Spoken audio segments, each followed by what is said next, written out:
Aaron turning into a monster. I wonder if this was one of the ideas they had for Lego Next Nights if it continued. Oh, we're on? Oh, we're on. Oh, yeah, just put your stereo down there.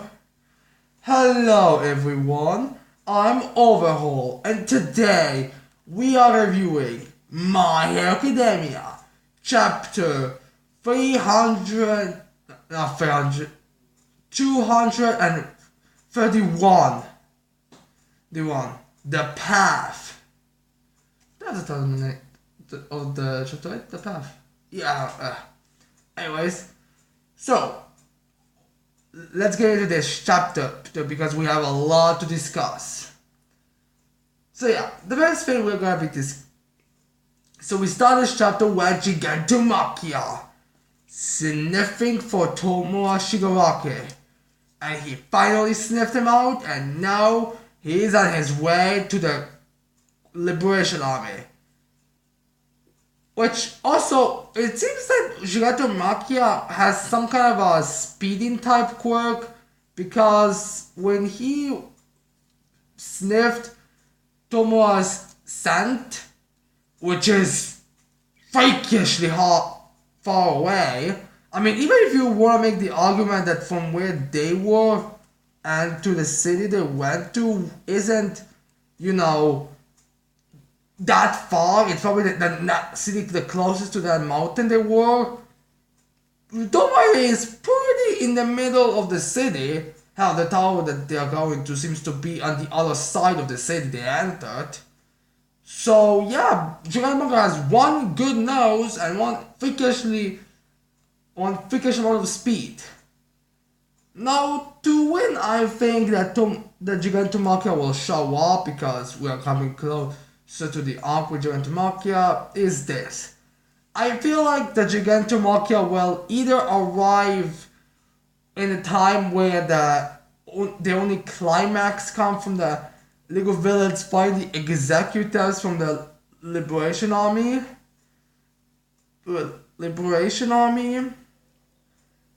and or he's going to come before that. It's just he's not going to be the main focus of the League of Villains until the Liberation Army executives and leaders and all those type of people are taken down. So yeah, that's what I think will be with Gigantomachia. Either he'll appear right after the League of Villains takes down the executives, or they'll focus on Gigantomachia after they take down on them, but he'll be there for a while. But yeah. Now we cut to what Hux is doing. Which for Hux I picked a Aaron minifigure with and added some wings because he kinda does have the features that would fit into Aaron. So yeah. I believe he's in Cedar called Usano or something. And he is basically trying to get in contact with Dabe, because he has completed his latest mission to join the League of Villains. And he makes the state observation that it doesn't make sense why Dabe is not informed with they are talking to, because there is nothing about the pattern that has happened that really fits the League of Villains, because they're kind of flashy. Like even when basically whenever the League of Villains is going to be involved with something or do something or anything, they will make themselves known. Like the Jetak, they're main ones. The whole Stain fight. They were pretty apparent considering the fact they saw a camera, the two Aninomus. The Fortune Club, again, they were the reasons for it. How they were out, again, it was publicized. I mean, the only event that hasn't been publicized was the whole Toga Kami thing, and even that was later found out, as well as that whole Overlock, which I don't believe any of them even thought, oh, they're there. Like, I think they were like, Wait, what? Toga and Twice a Hair, the League of Villains are in cahoots? Like, where are the rest of them?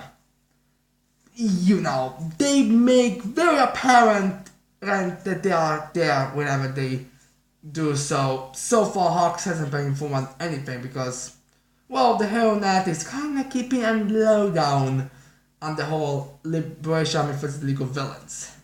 Well, not really as much as keeping a lowdown as much as the members, the heroes that can tell them, the heroes that the League of Villains are fighting Liberation Army in a city are the ones that are working with Liberation Army.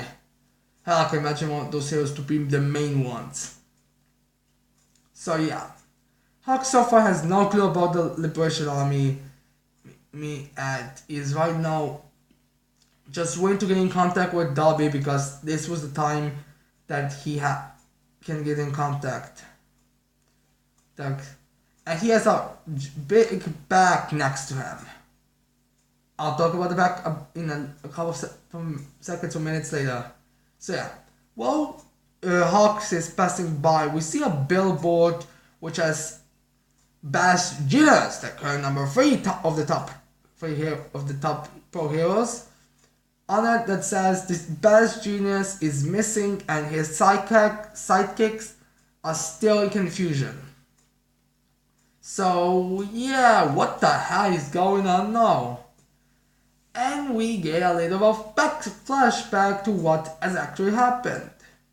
So yeah, we start this flashback with Hawks and Dobby talking on the phone with some fans trying to get Hawks' attention, like, hey, Hawks, is that Hawks? Yeah, he's so great. Is he talking to his girlfriend or something? Nah. You know, he just passes by and just waves to them. And Dobby's like, yeah, sorry about last meeting, which, as you remember, it ended up with Hawks having his sword next to Dobby's throat and, you know, not exactly the best types of things. And Hawks like, oh yeah, it's alright. So yeah, listen, it's time for your final test to become 100% sure that you're working with us. So yeah, and after that, the Dobby says, we get kind of an inner monologue with Hawks, where he's like, alright, so the current things, so here's what I can plan on doing. I will be pretending to be a dumbass, and try to make it sound like I'm as much of a member as all of them would be, which is kind of ironic considering the fact that they have legitimate reasons why they would be members. But, well, he's just saying those things. It's kind of insulting if you really think about it. Hell, everything's kind of insulting if you think about it, considering the fact their backstories and how damaged some of them are. Okay, we can presume to be with Dobby. But yeah. Yeah. But yeah. Also that Hawks kind of seems to be kind of like a fourth wall breaking moment. Because at the end he's like, you see, because I think he says like, look, my dedication to the league is completely agreed. I think the hero should be completely wiped out. The hero side should be completely fall apart. And I'll do whatever I can to, you know, help in that endeavor. You see, I mean, I play to be dumb. I'll work with them. And to a point that they're gonna be more focusing on my benefits to them than being careful. You see? It worked because, alright. So yeah, that's currently his plan. Play dumb, so the League of Villains are gonna be more focused on the benefits of him being number 2 hero, and then backstabbing them in the back. So yeah. Which again is insulting considering backstories, but yeah. So Dobby is like, alright. Now we don't know exactly what the complete plan was, but we get this statement. Alright, it's time we start taking care of the Hero Society one by one. But this time pick someone that's, you know, not number 1. He's probably said number 1 because he, you know, wants to kind of get revenge on endeavor if he is Toya. Seriously, how long is Hakoshi going to keep this a secret? at least we feel that Dobby is door to the Roki at the end in this in this arc, because you basically are building and building and building up. At this point, people are just gonna be pissed.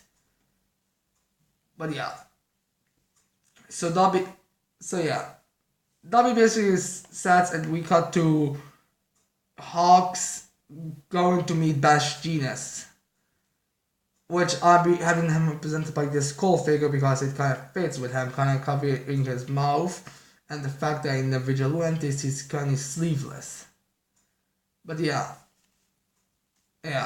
he's there and he's like, and Bash is like, oh, such a rare thing to see you visit me.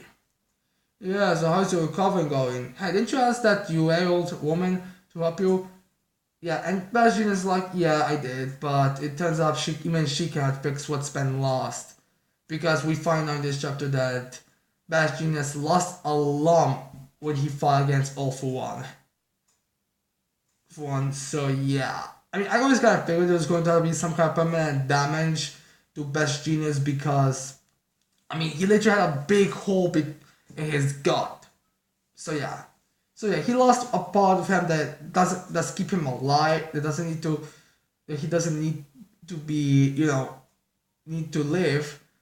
But he's kind of But he will be affected by. I mean, still losing an organ.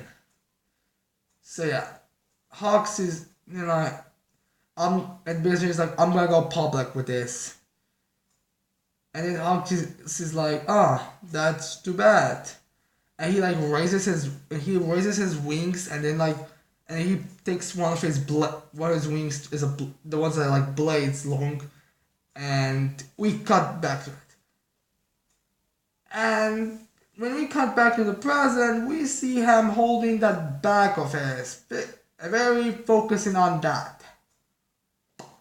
Alright, I'm not saying that Hawks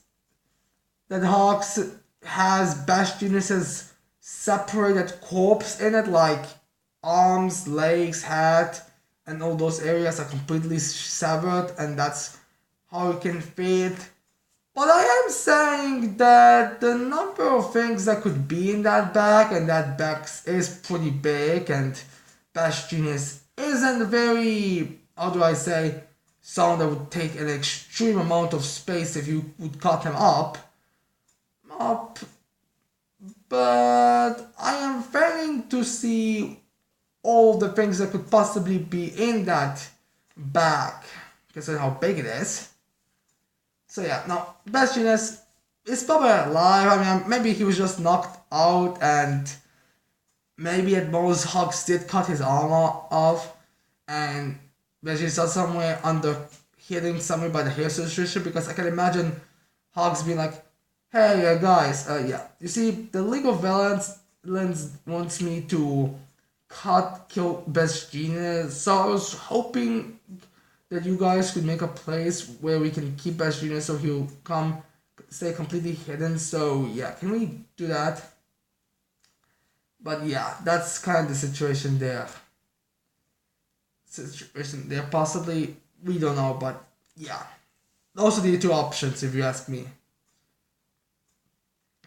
Now we cut back to the fight between the the League of Villains.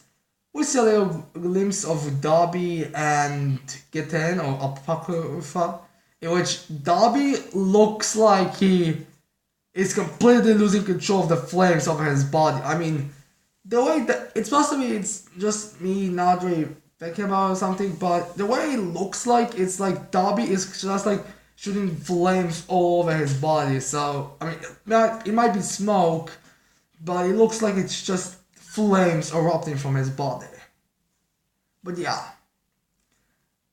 But besides that happening, we get to Tomoa and Spinner. We don't see where Kompreska is. We have no idea where Toga is, but she's most likely with Real twice. But yeah. Yeah. Spinner and Tomoa are dodging most of that and trying to avoid everything. And Spinner is in the midst of it saying, hey, Tomoa, are you alright? And Spinner is, yeah, what about you? Maybe we should have waited for a bit. Ugh. And Spinner is like, don't worry, sir, don't worry yourself. Don't worry yourself. We were in a hard place. It was either go here or be hunted out by heroes. The option, it was a pretty pick your poison type tech strategies. So yeah, yeah. Tomo's like, all right, let's go up to that tower because it seems that there's more people the closer we are, so it could still be a trap.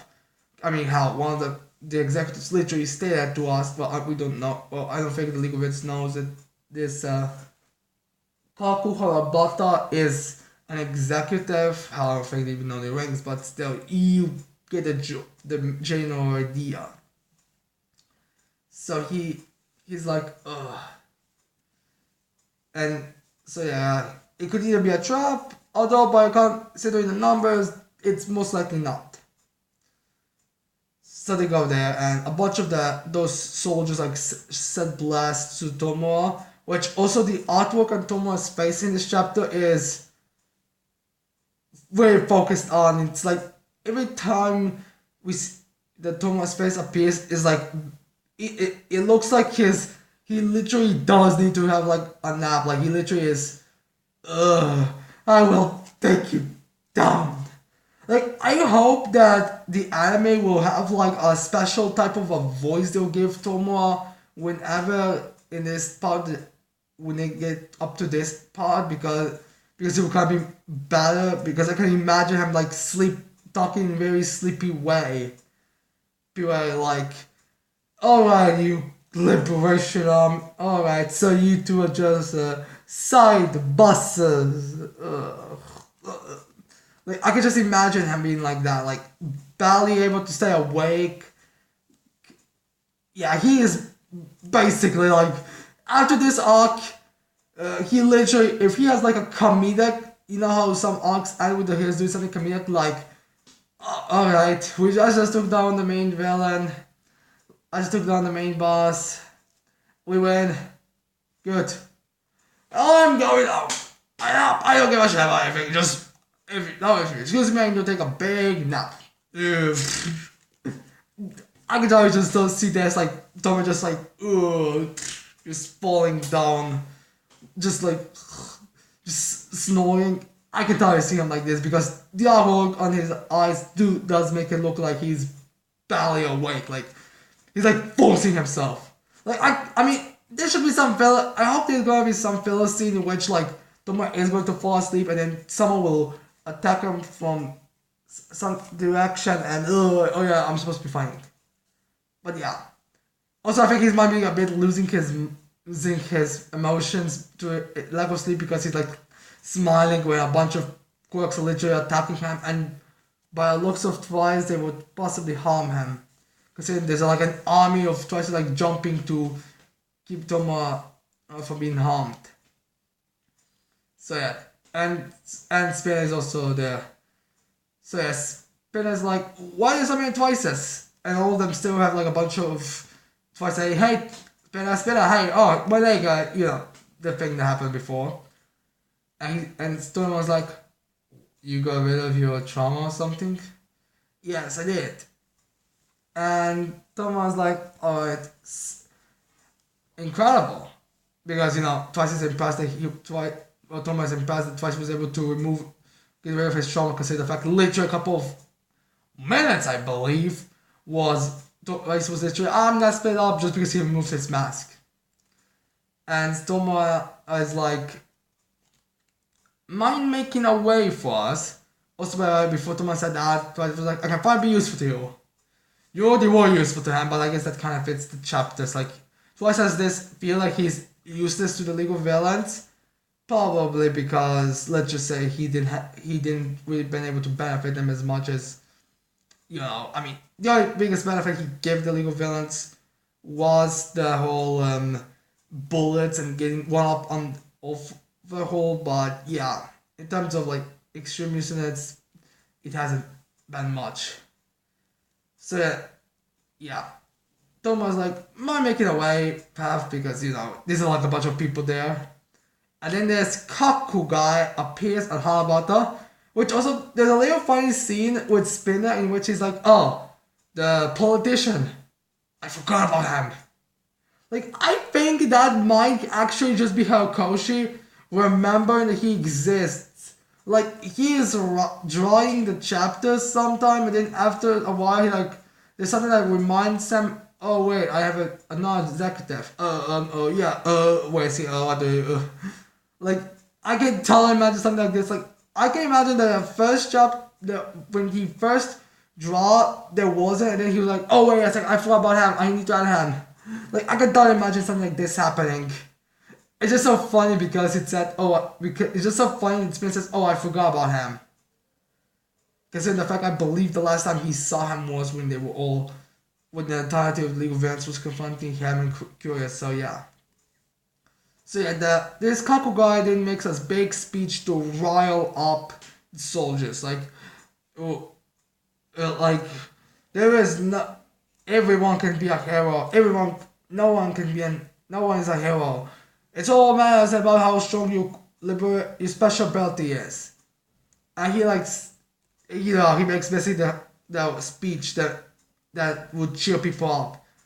Now, I do have a theory that he has a type of a cheer quirk. Like Bella Batty from One Piece. She has the cheer, or the buff food. No, I think it's cheer normally. Just, the Revolutionary Army, which is quite fitting. But yeah, he has probably some kind of a food, a quirk like that, because people are getting inspired and more excited. And I believe one of the members, probably Spinner, comments and says, oh, why are they all getting so cheered up? Every time he makes a speech, they get cheered up even more and more.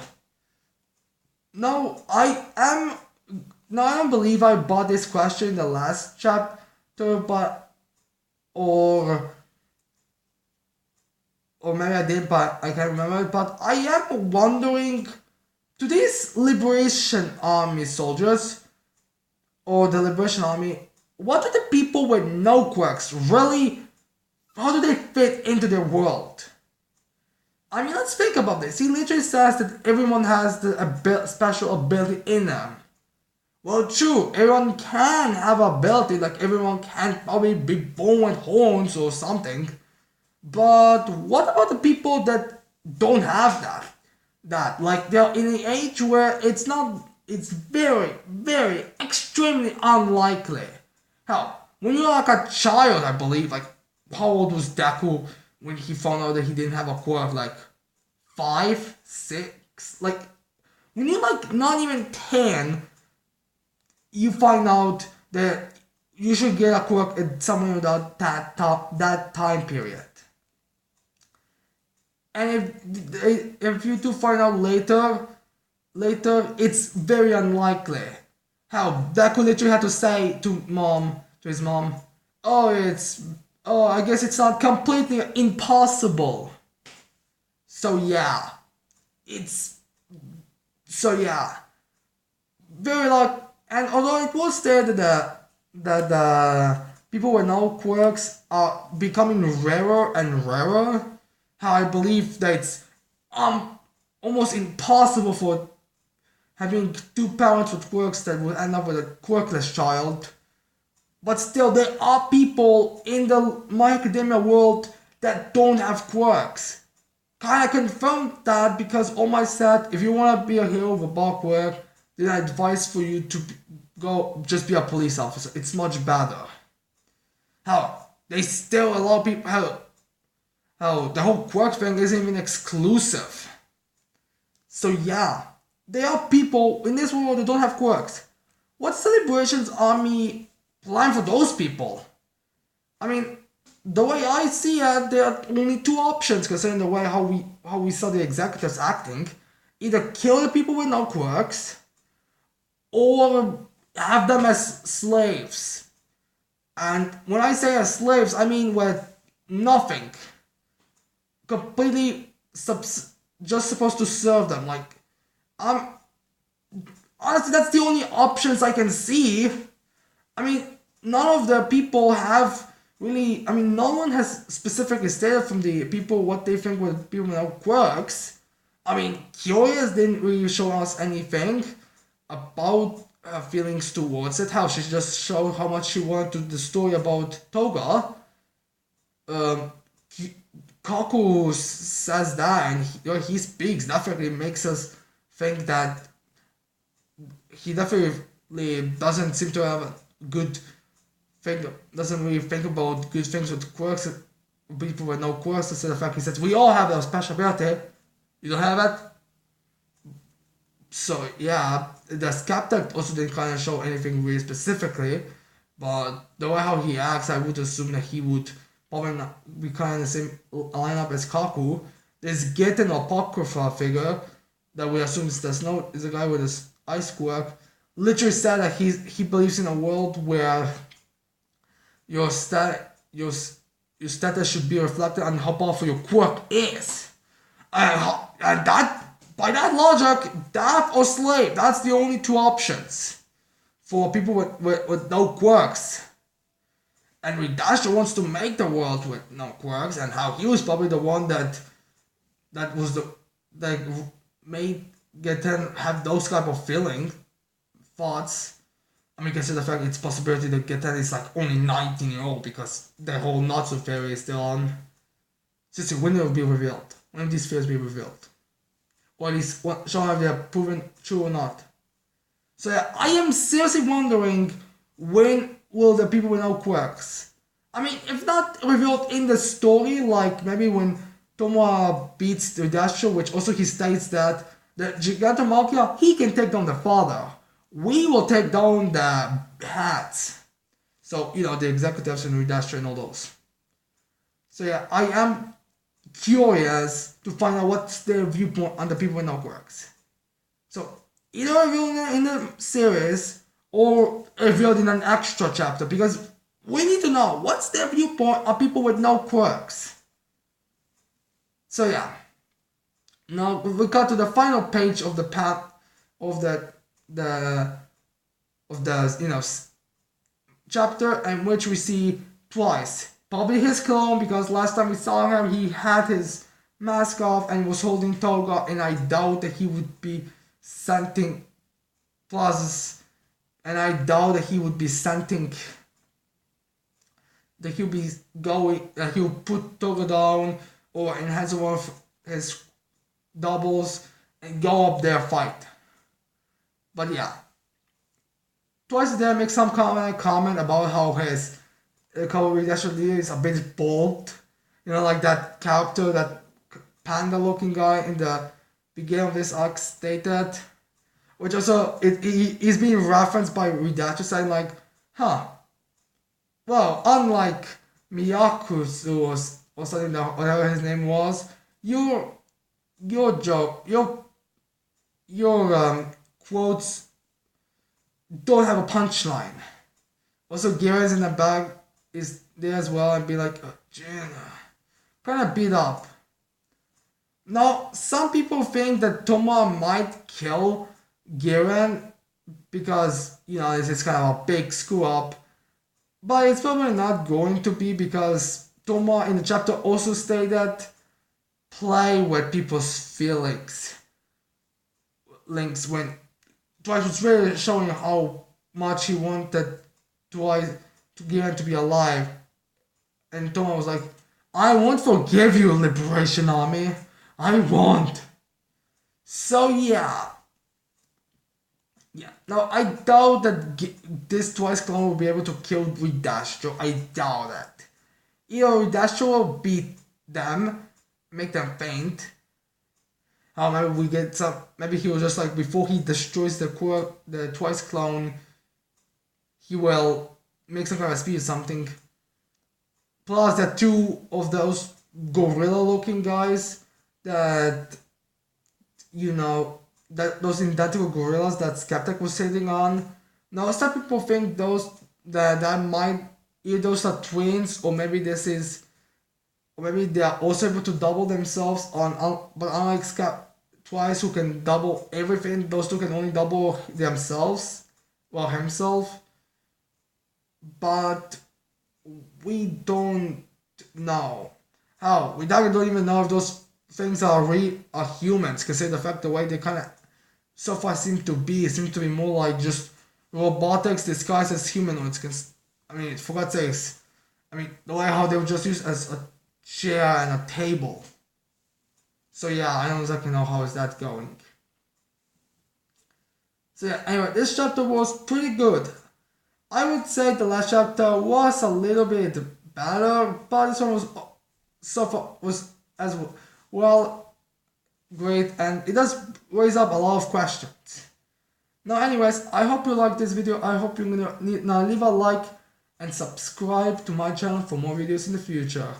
And with that said, I cannot wait to see all of you people next time. Bye.